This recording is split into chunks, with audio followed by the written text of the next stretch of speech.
Hello everyone, welcome to Brain Shocks. मेरा नाम रजत है और इस वीडियो सीरीज में हम कर रहे हैं गेट इंजीनियरिंग मैथ्स के previous year questions all branches. हर वीडियो में हम 5 क्वेश्चंस करते हैं। फिलहाल हमारा टॉपिक चल रहा है वेक्टर इंटीग्रेशन। तो फर्स्ट क्वेश्चन है इस वीडियो का, the line integral of vector V dot D R of vector V दे रखा हमें from origin to the point 1,1,1 is. ठीक है, सबसे पहले देखो कि हमें पाथ नहीं दिया हुआ। ठीक है, तो ऑप्शन डी है can not be determine without स्पेसिफिंग path. ठीक है, ये हो सकता है, पर जो हमारा लाइन इंटीग्रल है पाथ इंडिपेंडेंस भी हो सकता है कि अगर जब हमारा जो वेक्टर फील्ड वी है वो कंजर्वेटिव हो, कि पाथ पे डिपेंड नहीं कर रहा। वो कैसे पता चलेगा? कि अगर वी वेक्टर जो है किसी भी स्केलर, स्मॉल भी लेता हूँ, स्केलर फंक्शन है, फील्ड है, उसका ग्रेडियंट हो। ठीक है, अगर ऐसा बन रहा है तो ठीक है, तब हम बोल सकते हैं कि पाथ इंडिपेंडेंस है, पाथ इंडिपेंडेंट है। ठीक है, तो हम इनिशियल और फाइनल पॉइंट की हेल्प से कम्युनिकेशन निकाल सकते हैं। ठीक है, तो देखो अगर मान लो v जो है, तो डाइवर्जेंस क्या होगा? वी एक्स आई कैप, मतलब basically curl v by curl x I cap plus curl v by curl Y J cap plus curl v by curl z k cap. ठीक है, तो इट मीन्स क्या है कि कोई वी फील्ड होगी जिसका मैं एक्स से डिफरेंशिएशन करने पे ये आया होगा, वाई के साथ करने पे ये आया होगा, जेड के साथ करने पे ये आया होगा। ठीक है, अब देखो डायरेक्टली जहां पे थोड़ा सिंपल है, हिट एंड ट्रायल से हम कर सकते हैं। जैसे मान लो कि एक्स के साथ डिफरेंशिएशन करने से ये आया, तो इसका अगर इंटीग्रेशन करूंगा तो एक्स स्क्वायर वाई आ गया। ठीक है, एक्स, अब देखो चेक करो, वाई के साथ डिफरेंशिएशन कर रहा हूँ तो ये बन रहा है, यस। जेड के साथ कर रहा हूँ तो ये बन रहा है, यस। तो इट मीन्स मैं वेक्टर वी को ग्रेडियंट ऑफ स्मॉल वी लिख सकता हूँ। ठीक है, तो वेक्टर वी जो है कंजर्वेटिव फील्ड है। ठीक है, तो इस केस में पाथ पे डिपेंड नहीं करेगा। ठीक है, तो इस केस में क्या हो जाएगा, जो हमारा इंटीग्रेशन है,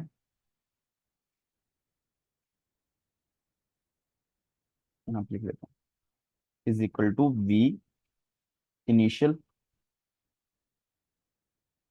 फाइनल माइनस इनिशियल पॉइंट। ठीक है, याद है बस। v क्या है हमारा? X square y z, zero comma, put कर देना, 0,0,0 पुट कर देना, और फाइनल पॉइंट ये 1,1,1 पुट करेंगे तो 1 ही आ जाएगा, 0 पुट करेंगे 0। ठीक है, अब कुछ चीजें हिट एंड ट्रायल्स हो जाएंगी। अगर सपोज करो, देखो अगर वी एक्स है, ठीक है, हमें पता है कि curl square v x, curl square v curl x curl y किसके इक्वल होएगा, यहाँ से निकालूंगा तो मैं, बेसिकली ये इसके इक्वल है ना, ये इसके इक्वल है, इसको मैं वाई से डिफरेंशिएट करूंगा तो 2 एक्स जेड आएगा। Similarly curl square v curl y curl x, ठीक है, मतलब इसको मैं एक्स के साथ करूंगा तो 2 एक्स जेड आएगा, सेम है। ठीक है, इसी तरीके से हम आ, ये भी वेरीफाई कर सकते हैं, curl square v curl x curl z curl square v curl z curl x. ठीक है, curl square v curl x curl y curl z curl square b curl z curl y. ठीक है, ये तब जब डायरेक्टली ना दिख रहा हो, हमें थोड़ा वेरीफाई करने की जरूरत पड़े। ठीक है, कि हाँ ये अ, हमारा वेक्टर जो है इसके ग्रेडियंट्स ही आया है। ठीक है, अगर ये तीनों चीज वेरीफाई होगी तो इट मीन्स यस। ठीक है, फिर हमें दूसरा टारगेट होगा कि वी फाइंड करने का। ठीक है, जैसे मैंने अब यहाँ पे तो एक एक ही फंक्शन है, तो इसको मैं डायरेक्टली इंटीग्रेट किया एक्स के साथ, तो ये आ गया, और हमें दिख रहा है कि इसका वाई के साथ करेंगे ये आ रहा है, इसका जेड के साथ करेंगे ये आ रहा है, तो एग्जैक्टली वी दिख गया हमें। ठीक है, अगर हमें कहीं नहीं दिखता तो वहां पे क्या प्रोसेस रहता है कि मुझे वी एक्स पता है ना, curl v by curl x पता है मुझे, वो 2 एक्स वाई जेड है। ठीक है, तो वी क्या हो जाएगा, दोनों तरफ मैं एक्स से इंटीग्रेशन कर दूं तो x square y z plus एक वाई और जेड का फंक्शन भी हो सकता है कि जब हमने एक्स के साथ डिफरेंशिएट किया वो खत्म हो गया हो। ठीक है, फिर इसको मैं वाई के साथ डिफरेंशिएट करूंगा। ठीक है, तो एक्स स्क्वायर जेड आ जाएगा, यहाँ पे जी वाई जेड का फंक्शन है, तो कर्ल जी बाय कर्ल वाई आ जाएगा। ठीक है, तो ये मेरा यहाँ पे है, इसको कंपेयर कर लूंगा मैं सबको, तो यहाँ से मेरा कर्ल जी बाय कर्ल वाई 0 के इक्वल आ रहा है। ठीक है, तो मेरा कर्ल जी बाय कर्ल वाई 0 के इक्वल आ रहा है। इट मीन्स क्या हो सकता है कि जी में वाई तो नहीं है, हो सकता है कि जी में एच हो। ठीक है, सॉरी जेड हो, जेड का फंक्शन हो सकता है। ठीक है, तो इट मीन्स वी जो आ जाएगा मेरा एक्स स्क्वायर वाई जेड जी में एच का जेड का फंक्शन है, तो इसको मैं curl v by curl z करके भी देख लेता हूँ, एच डैश जेड, ठीक है। तब हम कंपेयर कर लेंगे इसको और इसको। तब देखो एच डैश जेड जीरो हो गया, एच जेड भी जीरो हो गया, इट मीन्स हमारा वी इतना ही बचा। ठीक है, ये तब है जब थोड़ा कॉम्प्लेक्स फंक्शन आएगा, ठीक है, वहां इतना करने की जरूरत पड़ेगी, ऐसे क्वेश्चन में जरूरत भी नहीं पड़ेगी, ठीक है। तो इसका आंसर जो आ जाएगा ऑप्शन ए। ठीक है, पाथ पे नहीं डिपेंड करेगा, कैसे भी जाए, चाहे स्ट्रेट लाइन से जाए, चाहे सर्कल बना के जाए, चाहे कैसे भी जाए। नेक्स्ट क्वेश्चन है the value of the integral x y d y minus y square d x where c square cut from the first quadrant by line x is equal to one and y is equal to one will be use green theorem to change the line integral to double integral. ठीक है, green theorem use करेंगे। सबसे पहले line x is equal to one, y is equal to one. ठीक है, ये x is equal, x axis is equal to one, y is equal to one. ठीक है, तो ये कोई लाइन इंटीग्रल, ठीक है, बन रहा होगा। तो ग्रीन थ्योरम क्या कहती है कि क्लोज लाइन इंटीग्रल ऑफ, अगर कोई एफ वन, बेसिकली ऐसा मान लो कि एफ डॉट डी एल, ठीक है, और बेसिकली एफ हमारा हो गया F one F two, F F one D x हो जाएगा, एफ टू डी वाई हो जाएगा। अगर मैं एफ वेक्टर को लेता हूँ, एफ वन आई कैप प्लस एफ टू जे कैप, हमारा लाइन इंटीग्रल हो गया डी एक्स डी वाई। ठीक है, तो ये किसके इक्वल आता है, surface integration of curl f two by curl x minus curl f one y by curl f one by curl y, और जो भी हमारा एरिया बन रहा है उस क्लोज पाथ से, ठीक है, डी एक्स डी वाई, उसकी लिमिट उस तरीके से आ जाएगी।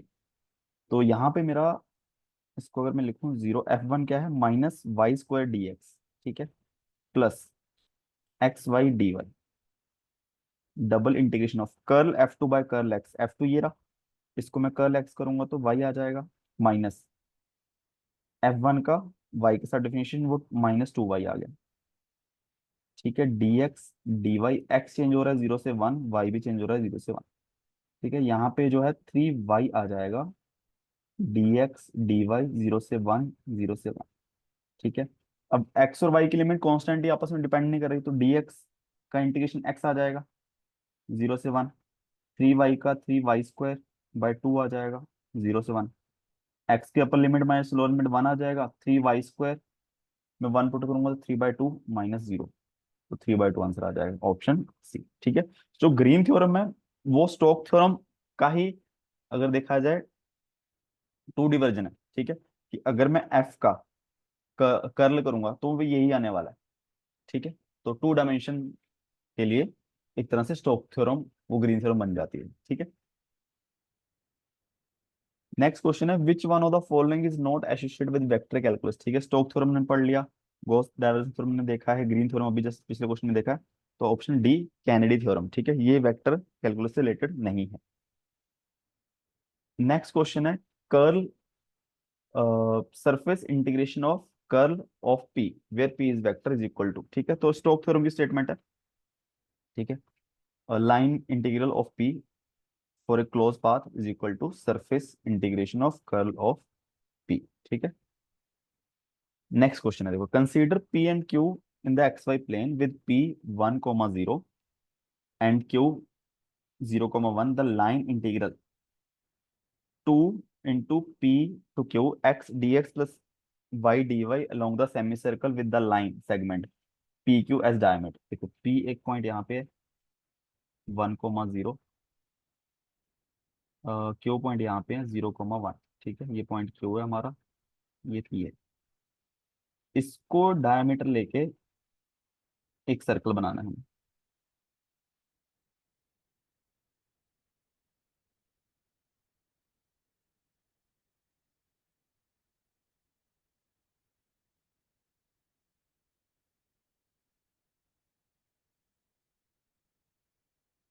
ठीक है, ये कुछ बनेगा सर्कल। तो इसने क्या बोला है कि पी टू क्यू जाना है, along the semi circle with the line segment P Q diameter, ठीक है। तो पी क्यू डायमीटर है, तो सेमी सर्कल पी से क्यू जाना अराउंड सेमी सर्कल, हमें बताया नहीं कौन सा पाथ है। दो सेमी सर्कल बन रहे हैं, एक तो ये वाला, एक यहाँ से, ठीक है। तो क्या होगी इंटीग्रेशन की value, -1 0 1, depend upon the direction, ठीक है, डायरेक्शन की। हम एंटी क्लॉकवाइज जा रहे हैं कि क्लॉकवाइज जा रहे हैं, ठीक है। अब देखो, फिर वही सेम चीज, बेसिकली क्या है, अगर मैं इसको एफ वेक्टर लूं, एक्स आई कैप प्लस वाई जे कैप, है ना, तो बेसिकली ये मेरा इंटीग्रेशन है p to q f dot d है, ठीक है। तो अगर ये डिपेंड करता है पाथ पे, ठीक है, हमें ये देखना है कि पाथ पे डिपेंड कर रहा है कि नहीं कर रहा। अगर मैं एफ को किसी दूसरे फंक्शन का ग्रेडियंट लिख दूं, ऐसा पॉसिबल है, तो ये पाथ इंडिपेंडेंट कंजर्वेटिव फील्ड होगी और पाथ पे डिपेंड नहीं करेगा, फाइनल माइनस इनिशियल करके हम निकाल सकते हैं, ठीक है। तो बेसिकली ये curl F by curl x I cap plus curl F by curl Y J cap, ठीक है। तो ये है किसी उसका एफ का डिफरेंशिएशन करके एक्स आया है, और वाई के साथ डिफरेंशिएट करके वाई आया है। तो वही अगर एफ मेरा क्या x² by 2 plus y² by 2 हो, तो क्या इसका ग्रेडियंट ये नहीं बन रहा, ठीक है। एक्स का डिफरेंशिएट किया इसको तो एक्स आ गया एक्स आई कैप, वाई के साथ डिफरेंशिएट किया तो वाई आ गया वाई जे कैप, ठीक है। तो क्या मैं इसको सीधा पी टू क्यू, यानी कि 2 x² plus y² x² by 2 plus y² by 2, p क्या है 0,1,0 और ये है 0,1, ठीक है।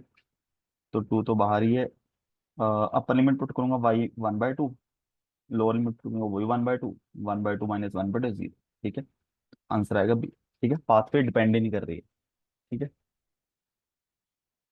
तो आंसर आएगा बी। तो इसी के साथ हमारे 5 क्वेश्चन खत्म होते हैं इस वीडियो के। किसी भी क्वेश्चन में डाउट हो नीचे कमेंट कर सकते हो, और वीडियो सीखा हो तो प्लीज वीडियो को लाइक करना और चैनल को सब्सक्राइब कर देना। Thank you so much.